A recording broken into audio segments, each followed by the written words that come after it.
Hi students, welcome to la excellence initiative Lakshya. Eenadu group 1 group 2 current affairs analysis. ఈ అంశం APPSC TSPSC group 1 paper 1లోని general ఎస్ఏకు సంబంధించింది. ఇందులో ఐసిస్ అంటే ISIS Islamic states of Iraq and Syria ఉగ్రవాద సంస్థ గురించి, అదేవిధంగా మరికొన్ని ఉగ్రవాద సంస్థల గురించి ఇవ్వడం జరిగింది. ప్రపంచంలో భయభ్రాంతులకు గురి చేసిన ఉగ్రవాద సంస్థలలో ఈ ఐఎస్ఐఎస్ ఒకటి. దీనిని అణిచివేయటానికి ప్రపంచ దేశాలు ఏకమై కృషి చేశాయి. ఈ సంస్థను అణిచివేయడంలో పైచేయి సాధించామని ప్రపంచ దేశాలు భావిస్తున్నప్పటికీ ఈ సంస్థ యొక్క భావజాలం మాత్రం ప్రజల్లో అలాగే ఉంది. ఢిల్లీ, ఉత్తరప్రదేశ్లో ఈ సంస్థకు చెందిన సానుభూతి పరులు విధ్వంసం సృష్టించడానికి కుట్ర పన్నగా జాతీయ దర్యాప్తు సంస్థ ఎన్ఐఏ వీరిని అరెస్టు చేసి భారీ ఎత్తున ఆయుధాలు మరియు పేలుడు పదార్థాలు స్వాధీనం చేసుకోవడం జరిగింది.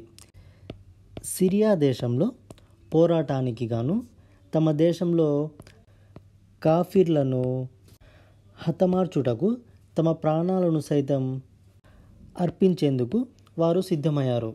తత్ఫలితంగా బెల్జియం, ప్యారిస్, జర్మనీ, ఆస్ట్రేలియా, అమెరికాలో దాడులు జరిగిన సంఘటనలను మనం చూడవచ్చు. ప్రపంచవ్యాప్తంగా విస్తరిస్తున్న ఐసిస్ను అడ్డుకట్ట వేసేందుకు ప్రపంచ దేశాలని ఏకమయ్యాయి. దీంతో పాటుగా అమెరికా మరియు రష్యా దేశాలు కూడా ఏకమయ్యాయి. దీనితో ఐఎస్ఐఎస్ ఎంత వేగంగా విస్తరించిందో అంతే వేగంగా ఈ సంస్థ అనేది బలహీనపడింది. ఈ సంస్థ తరపున సిరియాలో శిక్షణ పొంది పోరాడిన వారు ఈ సంస్థ యొక్క పతనంతో మళ్ళీ తిరిగి వారి సొంత దేశాలకు చేరుతున్నారు. ఉగ్రవాదులను అంతం చేయడం సులభం, కానీ ఉగ్రవాద భావజాలాన్ని అంతం చేయడం అనేది చాలా కష్టమైన పని. భారతదేశంలో లష్కరే తోయిబా, జైషే మహమ్మద్, షర్కతుల్ జిహాదీ అల్ ఇస్లామీ వంటి సంస్థలు కాశ్మీర్పై దృష్టి పెట్టి భయానక వాతావరణాన్ని సృష్టిస్తున్నాయి. లష్కరే తోయిబా సౌజన్యంతో శిక్షణ పొందిన షఫీక్ అర్మర్ ఐఎస్ఐఎస్ సంస్థ తరపున భారత్లో కార్యకలాపాలను నిర్వహించడానికి గాను జనూద్ అల్ ఖలీఫాయే హింద్ అనే సంస్థను స్థాపించాడు. ఈ సంస్థ ద్వారా యువకులకు ఉగ్రవాదం వైపు ఆకర్షించడం జరుగుతుంది. ఉగ్రవాద సంస్థలు వారి యొక్క భావజాలాన్ని సానుభూతి పరులకు చేర్చుట కొరకు ప్రస్తుతం అందుబాటులో ఉన్న శాస్త్ర సాంకేతిక పరిజ్ఞానాన్ని ఉపయోగించుకుంటున్నారు. ఇందులో భాగంగా అల్ ఫరాన్, అల్ తిసామ్, అజ్నాద్ ఫౌండేషన్, అల్ హయాత్ మీడియా సెంటర్లతో పాటు అల్ బయాన్ పేరుతో ఒక రేడియో స్టేషన్ను, అల్ హిమ్మా పేరుతో ప్రచురణ సంస్థల్ని స్థాపించింది. పాతతరం ఉగ్రవాద సంస్థల్లో కేవలం నిరక్షరాస్యులే ఉండేవారు, కానీ ప్రస్తుతం ఈ ఉగ్రవాద సంస్థలు కూడా అప్గ్రేడ్ చెంది ఇందులో ప్రధానంగా ఉన్నత విద్యావంతులు,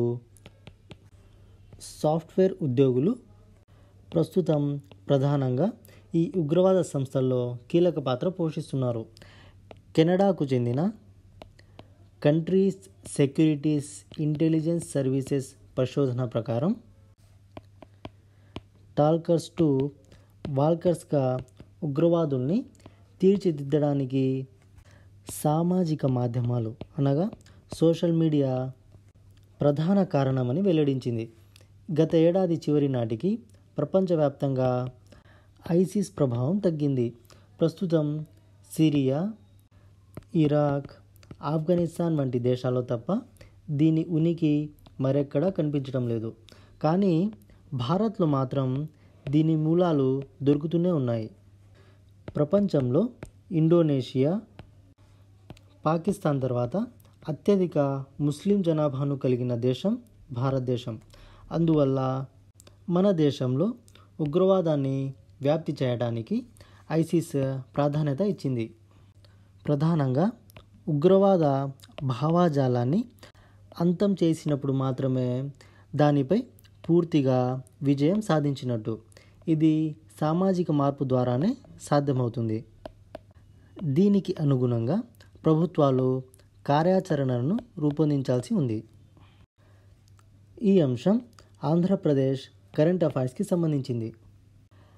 ఆంధ్రప్రదేశ్కు చీఫ్ ఎలక్షన్ ఆఫీసర్గా పనిచేస్తున్న రామ్ ప్రకాష్ సిసోడియాను కేంద్ర ఎన్నికల సంఘం బదిలీ చేసింది.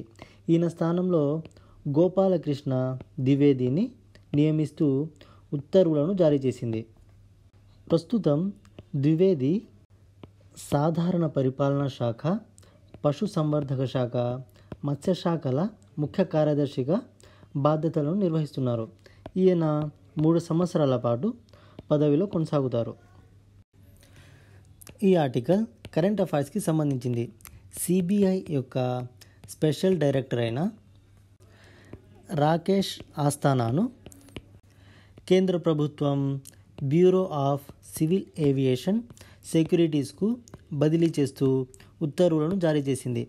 ఆస్థానాతో పాటుగా జాయింట్ డైరెక్టర్గా పనిచేస్తున్న అరుణ్ కుమార్ వర్మ, మనీష్ కుమార్ సిన్హా, ఎస్పి జయంత్ నాయక్లను కూడా వారి పదవీ కాలం ఇంతటితో ముగిస్తున్నట్లు ఆదేశాలు జారీ చేసింది. ఈ ఆర్టికల్ కరెంట్ అఫైర్స్కి సంబంధించింది. గుంటూరు జిల్లా తుళ్ళూరు మండలం ఐనవోలులో జేవియర్ ఇన్స్టిట్యూట్ ఆఫ్ మేనేజ్మెంట్ క్యాంపస్కు ముఖ్యమంత్రి చంద్రబాబు నాయుడు గారు శంకుస్థాపన చేశారు. దీనిని 50 ఎకరాలలో నిర్మించనున్నారు. ఈ ఆర్టికల్ కరెంట్ అఫైర్స్కి సంబంధించింది. మోహన్ కందా రచించిన ethics in governance, resolution of dilemmas పుస్తకాన్ని ఉపరాష్ట్రపతి వెంకయ్య నాయుడు ఆవిష్కరించారు. ఈ article APSC TSPSC group 1 paper 1లోని జనరల్ ఎస్సేకు సంబంధించింది. ఈ ఆర్టికల్లో నవీన భారత్ అట్ 75 పేరుతో కేంద్ర ప్రభుత్వం విడుదల చేసిన ఒక వ్యూహపత్రం గురించి వివరించడం జరిగింది. భారతదేశానికి స్వాతంత్రం వచ్చి 2022 నాటికి 75 సంవత్సరాలు పూర్తి కానున్న నేపథ్యంలో నీతి ఆయోగ్ నవభారత్ 75 పేరుతో ఒక వ్యూహపత్రాన్ని విడుదల చేసింది. ఇందులో నూతన భారత్ సృష్టికి పాఠశాల, కళాశాల, ఉపాధ్యాయ విద్యలో ఎలాంటి మార్పులు చేర్పులు చేయాలి అన్న దానిపై వివిధ అంశాలను పేర్కొంది. విద్యను అత్యంత ప్రతిష్టాత్మకమైనదిగా తీర్చిదిద్దుట కొరకు ఉపాధ్యాయ విద్యలోనికి ప్రవేశించటానికి కనీస ప్రమాణాలు ఉండాలని, దానిని కఠినంగా ఉండే ఉపాధ్యాయ అర్హతా పరీక్షలను నిర్వహించాలని పేర్కొంది. రెండవది, ఉపాధ్యాయ విద్యా సంస్థలకు అనుమతి విధానం కఠినతరం చేయాలని, వాటికి న్యాక్ తరహా గుర్తింపు విధానాన్ని తీసుకురావాలని తెలిపింది. ప్రతి సంవత్సరం 2000 మందికి ప్రవేశాలు కల్పించే జాతీయ విద్యా సంస్థలను ఏర్పాటు చేయాలని తెలిపింది.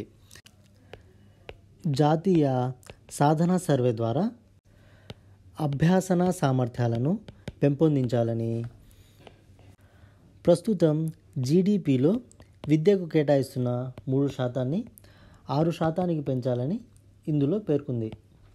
ఉపాధ్యాయుల గైర్హాజరు అంటే ఆబ్సెంట్, విద్యార్థుల అభ్యసన సామర్థ్యాలను వివిధ సంస్థలతో పరిశీలించాలని, ఇంకా ప్రభుత్వ పాఠశాలలను క్రమబద్ధీకరించాలని పేర్కొంది.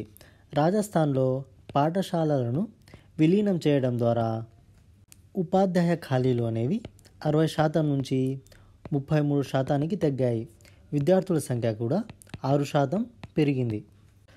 విద్యార్థులలో ఒత్తిడిని తగ్గించుట కొరకు జీవన నైపుణ్యాలను చదువులో భాగం చేయాలి.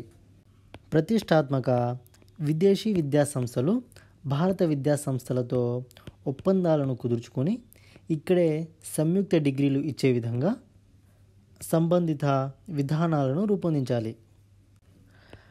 పాఠ్య ప్రణాళికలను ఆయా రంగాల నిపుణులు, ఆచార్యులు మరియు విద్యార్థుల నుంచి అభిప్రాయాలను సేకరించి ఎప్పటికప్పుడు ఈ పాఠ్య ప్రణాళికలను మార్చుకోవాలి. డిగ్రీ స్థాయిలోనే ఇంటర్న్షిప్ ప్రోగ్రాంలను ప్రోత్సహించాలి.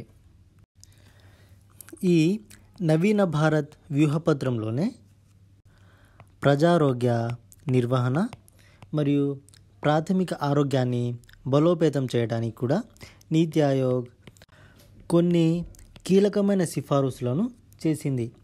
ఒకటి, జబ్బులు వచ్చాక నయం చేసుకోవడానికి డబ్బు ఖర్చు చేయడం కంటే ఆ జబ్బు రాకుండా ముందస్తు జాగ్రత్తలు తీసుకోవడం మేలు అనే ఆలోచనను ప్రజల్లోకి తీసుకెళ్ళాలి. ఇంకా రెండవది, కేంద్ర రాష్ట్ర ప్రభుత్వాలు వైద్య ఆరోగ్యానికి ప్రస్తుతం బడ్జెట్లో కేటాయిస్తున్న మొత్తాన్ని పెంచాలి.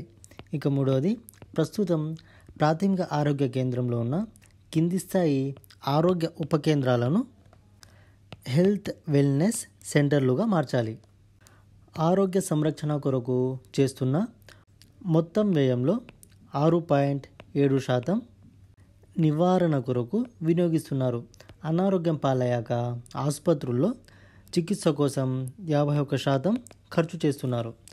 వివిధ వ్యాధుల కారణంగా దాదాపుగా 55% మంది ముందస్తుగా ప్రాణాలను కోల్పోవడమో లేక మంచాన పడడమో జరుగుతోందని నీతి ఆయోగ్ తెలిపింది. ఈ ఆర్టికల్ కరెంట్ అఫైర్స్కి సంబంధించింది. అనంతపురం జిల్లాకు చెందిన టింబెక్ట్కు 2019 పర్యావరణ అనుకూల వ్యవసాయ విధానాల అమలుకు సంబంధించి వరల్డ్ ఫ్యూచర్ కౌన్సిల్ గుర్తింపు లభించింది. ఆఫ్రికా, ఏషియా, లాటిన్ అమెరికాలోని 44 దేశాల నుంచి 77 నామినేషన్లు రాగా వీటిలో 15 అంశాలకు సంబంధించిన ప్రాజెక్టులను ఎంపిక చేశారు.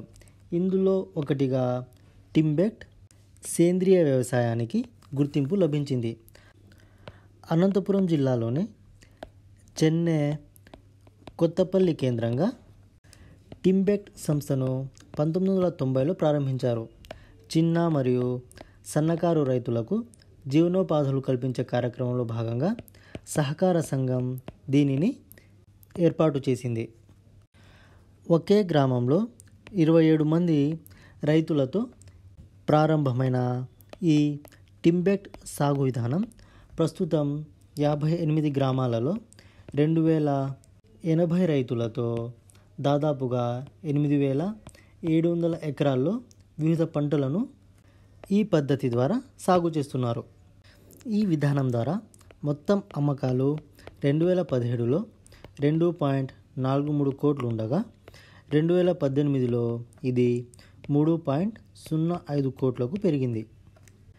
టింబెక్ట్ ఆర్గానిక్ పేరుతో 95 రకాల ఉత్పత్తులను తయారు చేసి విక్రయిస్తున్నారు. ఈ ఆర్టికల్ కరెంట్ అఫైర్స్కి సంబంధించింది.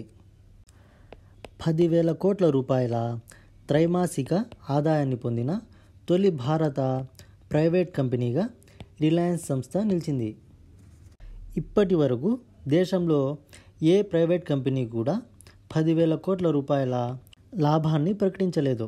ప్రభుత్వ రంగ సంస్థల్లో ఇండియన్ ఆయిల్ కార్పొరేషన్ జనవరి-మార్చ్ 2013 త్రైమాసికంలో 14,512 కోట్ల లాభాన్ని ప్రకటించింది. ఇప్పటిదాకా భారత కార్పొరేట్ చరిత్రలో ఇదే అత్యధిక త్రైమాసిక లాభం. ఈ ఆర్టికల్ కరెంట్ అఫైర్స్కి సంబంధించింది. ముగ్గురు భారత అమెరికన్లను అమెరికా అధ్యక్షుడు 3 కీలక పదవులకు ఎంపిక చేశారు. వీరిలో రీటా బనర్వాల్ను అణు విద్యుత్ విభాగ సహాయ కార్యదర్శిగా ఎంపిక చేశారు. ఈమె ప్రస్తుతం న్యూక్లియర్ ఆవిష్కరణల విభాగం గెయిన్కు డైరెక్టర్గా వ్యవహరిస్తున్నారు. ఆదిత్య బంజైను ప్రైవసీ, సివిల్ లిబర్టీస్ ఓవర్సైట్ సభ్యుడిగా ఎంపిక చేశారు. కోశాగార సహాయ కార్యదర్శిగా బిమల్ పటేల్ను ఎంపిక చేశారు. ఈ ఆర్టికల్ కరెంట్ అఫైర్స్కి సంబంధించింది. బ్రిటన్ ప్రధాని థెరిసా మే అవిశ్వాస తీర్మానంలో విజయం సాధించారు. ఈమెకు మద్దతుగా 325 మంది ఓటు వేయగా వ్యతిరేకంగా 306 మంది ఓటు వేశారు. 19 ఓట్ల స్వల్ప మెజారిటీతో థెరిసా మే అవిశ్వాస తీర్మానాన్ని నెగ్గారు. ఈ ఆర్టికల్ తెలంగాణ కరెంట్ అఫైర్స్కి సంబంధించింది. తెలంగాణ రాష్ట్ర శాసనసభ నూతనంగా ఏర్పాటైంది. ఈ శాసనసభకు ముంతాజ్ అహ్మద్ ఖాన్ ప్రోటెం స్పీకర్గా వ్యవహరించి తెలంగాణ శాసనసభ సభ్యులతో ప్రమాణ స్వీకారం చేయించారు. తెలంగాణ శాసనసభ సభాధిపతిగా పోచారం శ్రీనివాసరెడ్డిని సీఎం కేసీఆర్ ఎంపిక చేయగా ఈయన శాసనసభలో నామినేషన్ను దాఖలు చేశారు. అహ్మద్ ఖాన్ మొత్తం 114 మంది ఎమ్మెల్యేలతో ప్రమాణ స్వీకారం చేయించారు. Thank you.